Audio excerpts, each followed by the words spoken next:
Ça fait 5-6 ans, certains qui ont au festival, dans le jury, plein d'activités. Puis là, c'est entre nous, il m'a jamais dit non. Même dans la main, quand on a tourné la pub, il m'a dit Léo, tu fais ce que tu veux, je suis un accessoire pour toi. Alors là, d'autres ont pensé toutes sortes de choses, moi je me suis au tournage. Christian Bégin.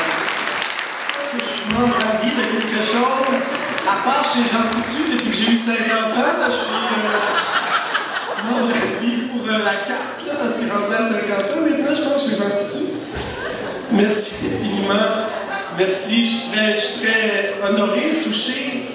Je me souviens plus si ça faisait 5, 7, 8 ans. À mon âge, on a des espèces de trous comme ça, en arrière de la tête et dans le cerveau. J'espère vraiment que je serai avec vous encore longtemps.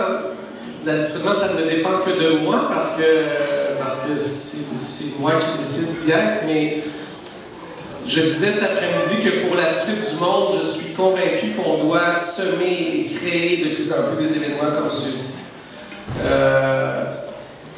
Bien sûr, on prêche toujours, on a toujours l'impression qu'on prêche à des convertis, mais j'ai l'impression que si vous, chacun individuellement, vous parlez, vous amenez peut-être quelqu'un ici qui ne serait pas spontanément venu assister à ne serait-ce qu'une projection, je me dis que si on essaie tranquillement comme ça, qu'on pose des gestes, même si des fois on a l'impression que les gestes individuels qu'on pose sont édulcorés ou engloutis ou annihilés ou vains parce qu'il y a des grosses compagnies qui semblent ne pas suivre ce mouvement-là. Moi, j'ai vraiment l'impression, pour reprendre la théorie du battement d'aile de papillon, que si on donne des petits coups d'aile ici à Saint-Casimir, à un moment donné, ce monde-là, il va commencer à ressembler au monde qu'on souhaite. Alors, c'est ce que je nous souhaite. Je ne le souhaite pas pour nous, parce que c'est probablement pas nous qui allons voir ça, mais je le souhaite pour mon fils de 20 ans, qui lui se lance dans la vie en ce moment avec plein d'inquiétudes et de craintes, parce qu'il n'arrête pas de se faire dire que ce monde-là est condamné et qu'on vit dans un monde qui est déjà fini, qu'il nous reste peut-être un spectre ou une fenêtre d'environ 15-20 ans pour arriver à changer ce monde-là, sinon on va être dans une période de gestion de crise, on ne sera plus dans un monde qui va laisser une possibilité pour rêver.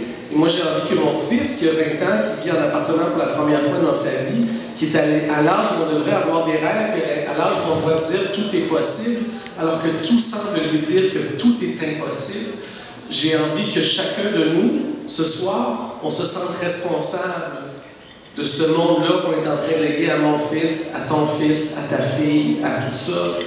Parce que cette génération-là, c'est probablement la première dans l'histoire de l'humanité à se ramasser avec un monde pire.